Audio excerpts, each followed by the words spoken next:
You hatch inside your mother, fully formed and already moving before you ever touch the ocean. A short while later, she releases you and 9 others into the deep. And the moment you're out, you begin to drift apart, each of you floating in your own direction. Once the last one is gone, your mother turns and leaves without even pausing or looking back to see if you're all okay. The water is close to freezing, but your body stays warm. You're not built like other fish. There are chemicals in your skin that stop the cold from breaking you down. You move slowly through the dark. Your body isn't built for speed, and there's nothing around that pushes you to go faster. You're in no danger, but you're not safe either. You exist somewhere in between, and that's where you'll stay. For a long time, nothing around you moves. You hold your place in the water, and the world around you acts like you're not even there. Your siblings are no longer in sight. And even though you remember their shapes beside you, there's no instinct that tells you to follow. Eventually, something larger drifts overhead, and without thinking, you stop moving. It doesn't turn or react, and soon it disappears into the dark like it was never there. You wait a little longer just to be sure nothing else is coming. Then you start moving again, not toward anything, just away from where you were. You haven't eaten yet, but down here, something always dies eventually. You're a few weeks old now, drifting lower into the water until the surface is far above you and the light no longer reaches. You stay around 500 meters deep, where almost nothing moves quickly and almost nothing wastes energy. Your body temperature is close to freezing, and your metabolism is slower than almost any other predator on the planet. You don't burn fuel quickly. You don't need constant meals. You can go months without eating if you have to, and nothing inside you will panic. Eventually, you find something. A small fish is already dead, drifting downward through the water in a slow spiral. It's soft and too old for anything living near the surface to bother with anymore. You move toward it, jaws slightly open, ready to bite. Then you feel it, a low movement beside you. It's another shark, smaller than you, but not by much. It's one of your siblings, though you don't recognize it. You drift slightly closer, and so do they. The fish spins between you both, and you match angles, silently shadowing each other. Then you both lunge. Your heads clash mid-water, not hard enough to injure, but enough to knock each other off course. The fish spins away, carried by the current, and by the time you recover, it's already disappeared into the dark. The other shark drifts back into the murk without hesitation. So do you. Down here, this is how it works. Nothing stays alive for long, and not everything dead gets eaten. You haven't seen anything bigger than you yet, but eventually something will show up that wants the same meal. You're a couple of months old now, and something has changed. Small crustaceans have attached themselves to your eyes, latching on tightly and refusing to let go. They don't kill you, but they've blocked your vision almost completely. The longer they stay, the worse it gets, and eventually you go blind. But that doesn't matter. You don't need your eyes to find food. You've never relied on movement or light to track anything down. Your sense of smell is enough to pull you across the seafloor, and your skin picks up faint electrical signals from nearby animals when they come close. Then one day, while you're swimming next to the seafloor looking for food, something shifts. A strange vibration moves through the water. You turn toward it, not because you're hunting, but because it doesn't match anything you've sensed before. It doesn't glide like a fish, and it doesn't stalk like a predator. It's metal. At first, it drifts slowly past. You stay still, tracking the buzz as it fades into the distance. Then it turns. The water around you begins to move, not like a current. It's more focused and more directed. It's following you. You shift your path, but the pressure behind you stays constant, and the hum grows even louder. You sink a little deeper, but the thing mirrors you. It doesn't breathe, and it doesn't pulse, but it moves like it's watching you. You angle downward, pushing yourself into thicker water, and after a long moment, the hum begins to fade again. The pressure softens, and then the sound disperses. You don't know what it was, but it didn't feel like prey, and it didn't feel like something that should be here. Skip forward a bit, and you're a couple of years old now. You've grown only a few centimeters, just one per year, because that's the pace your body moves at. One day, a new scent reaches you. It's thick, unfamiliar, and far stronger than anything you've detected before. You follow it slowly, not out of hunger, but because it stands out in a way that's impossible to ignore. The current moves around you, carrying pieces of the smell in different directions, but they all point the same way. The scent gets stronger the closer you get, and eventually a shape starts to form ahead of you. It's not anything you've seen before. Bloated, heavy, and sinking slowly. The body turns in the current as it falls. You don't know what a moose is, but that's what this is now. Smaller scavengers are already there, clustered along the edges. They've started feeding, but none of them are large enough to take more than the surface. As you move closer, they scatter without resistance. You open your jaws and sink your teeth into the thickest part of the body. The flesh is tougher than fish, but it gives way eventually, and you drift backward to swallow before circling again. Then something wraps around your tail. It's fast, and it moves without warning. A sharp pain follows as something digs into your flesh. Not a bite, but a stab.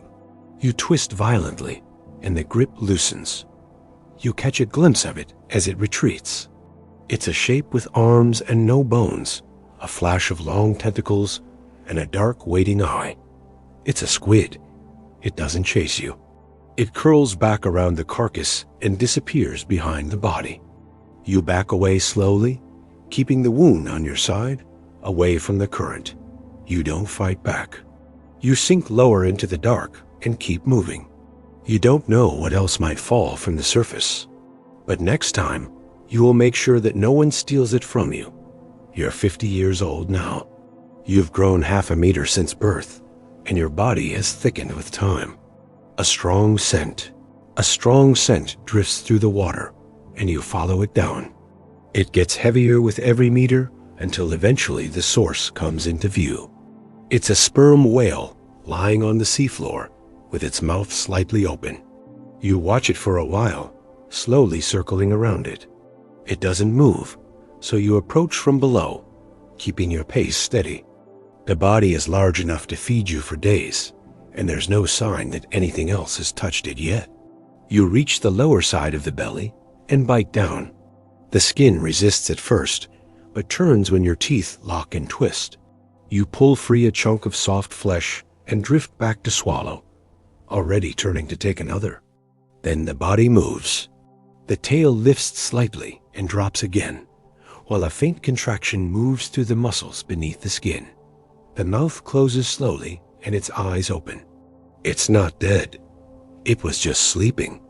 You turn to leave, but it's already too late. The whale moves, turning through the water with enough force to shift the current around you. The tail swings in a wide arc and strikes your side. And although the impact doesn't break anything, it sends your body flying across the seafloor. You correct your position, but the whale is already preparing to strike again. And this time, you see the tail cut across just behind your head. The force alone disrupts the water around your body and drags you sideways again. You don't wait for a third strike. You angle upward and begin to ascend, pushing yourself into the higher layer of current. Your body is heavy, and it moves slowly, but it moves consistently. The whale follows for a couple of minutes, but after a while, the movement behind you stops. The pain settles in gradually, tracing a long line across your side that will stay with you for a long time. You don't stop because there's nothing to wait for. You manage to survive this time, but next time you'll have to be more careful. You're 150 years old now, and your body has finally reached maturity. You are ready to reproduce. You keep drifting forward through the cold, just as you always have, and nothing in your path suggests that anything will be different. Then a new signal brushes against your skin. It's a soft pattern of electrical pulses that moves through the current. You follow it without hesitation because something in your body responds before anything else can. Eventually, you detect movement ahead. It's slow and follows no clear direction. It's another Greenland shark, the first you've encountered in 100 years. It doesn't acknowledge you, and it doesn't move away. It just continues through the water, keeping its own pace, not faster than you, and not slower either. You stay beside it for a while, then you take your chance and mate. The process is simple and short. And once it's done, the shark in front of you begins to drift away. You don't follow it. The connection is over, and there is no reason to stay near each other. You turn in the opposite direction and continue forward through the current. There will be no offspring nearby and no sign of what took place. You don't know when you'll encounter another of your kind again, but somewhere one of them will carry what you've left behind. Skip forward a bit and you're 250 years old.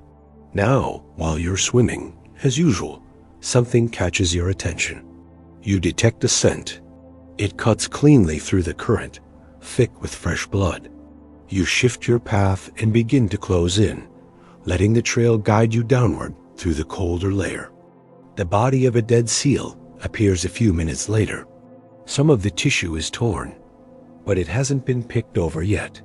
A 6-gill shark is already circling, smaller than you, but much faster. Its turns are tight and sharp, cutting closer with each pass. You adjust your angle and approach the other side of the carcass, staying clear and aiming for the softest part of the exposed muscle. You don't look at the 6-gill and you don't change direction, but it moves in anyway. Its strike is sudden. Jaws open, body twisting sideways. It tears across your side and veers off before you react. The cut is deep enough to throw off your balance, and your body tilts as you pull away from the kill. But this time, you strike back. As it turns for a second pass, you twist and lunge. Your jaws catch its side just behind the gills. Your teeth sink in and tear a long, ragged wound as it thrashes free. It bolts into the dark, trailing a thick line of blood behind it. You don't chase it. You're still bleeding, and the wound on your side hurts with every movement. You swim down into deeper water, away from the feeding zone and into a colder, thicker space. You settle between 2 slabs of rock and wait. The bleeding slows over several hours. You stay there until the wound is mostly healed and your movement feels steady again. When you leave, you don't return to the kill. This wound will close, but the next one could go deeper. You're 400 years old now, and the water feels the same as it always has. You follow a familiar current along the seafloor, keeping steady as the flow begins to shift slightly. Something ahead is moving fast enough to disturb the pattern, but not enough to trigger alarm. You change your path slightly and continue forward, then the pressure changes. The first strike hits from below and lifts your body just enough to tilt you sideways. Before you adjust, a second impact spins you over and leaves you inverted. You try to correct your position, but the response never comes. The orientation disables your movement, and the water begins pulling at you from every side. Another hit drives into your side, followed by a deep bite that opens your underside. You try to move again, but nothing happens. More bodies close in from different angles. Their movements are faster than anything you've encountered before. One takes your pectoral fin. Another clamps across your jaw and pulls. Your skin splits. Blood spreads through the water, but your body no longer reacts. You don't struggle, just slowly progress towards stillness. The killer whales left as quickly as they arrived. They take what they need and leave the rest to sink. After 4 centuries of motion, feeding, and quiet survival, your body stops where the current drops it. It won't be buried and it won't be remembered, but others will pass by eventually, and they'll take their share too. Life as a Greenland shark might be rough, but there's another animal out there that has it way worse. Trust me, It's wild.